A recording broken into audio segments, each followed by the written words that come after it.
এই সুন্দর জিনিসগুলো হচ্ছে কিবোর্ড। আপনি আপনার স্মার্টফোন, ট্যাবলেট, আপনার কম্পিউটার, আপনার ল্যাপটপ কিংবা ম্যাকবুক যে কোনো কিছুর সাথে চাইলে এটাকে ব্যবহার করতে পারবেন। তবে আমার মনে হয় ট্যাব এবং স্মার্টফোনের জন্য জিনিসটা আরও বেশি সুইটেবল। ব্যবহার করা যাবে কোনো ধরনের কেবল কানেকশন ছাড়াই, ব্লুটুথের মাধ্যমে কানেক্ট করতে পারবেন আপনার ডিভাইসের সাথে, আলাদা করে ডঙ্গলেরও প্রয়োজন নেই।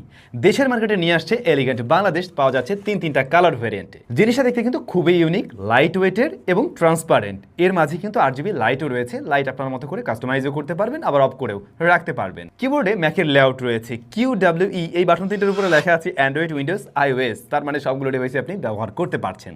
এর সাথে ফাংশন বাটনও রয়েছে। আবার মজার ব্যাপার হলো এই কিবোর্ডে আপনি কিন্তু টাচ প্যাডও পেয়ে যাবেন, মানে কিবোর্ড উইথ টাচ প্যাড। এই পাশটাতে সমস্ত সার্কিট বোর্ড দেখা যায়, আর এই পাশটাতে ব্যাটারি রয়েছে। কোম্পানি ক্লেম করছে এই ব্যাটারি থেকে 180 দিনের স্ট্যান্ড বাই টাইম পেয়ে যাবেন, আর ব্যাটারিটার সাইজ 500 mAh এর। ব্লুটুথ কানেক্টিভিটিতে কাজ করে 10 মিটার্সের মধ্যে, এবং আমরা দেখছিলাম এটা প্রত্যেকটা ডিভাইসের সাথে ঠিকঠাকভাবে কানেক্ট হচ্ছে। কানেক্টিভিটির জন্য তো কোনো ধরনের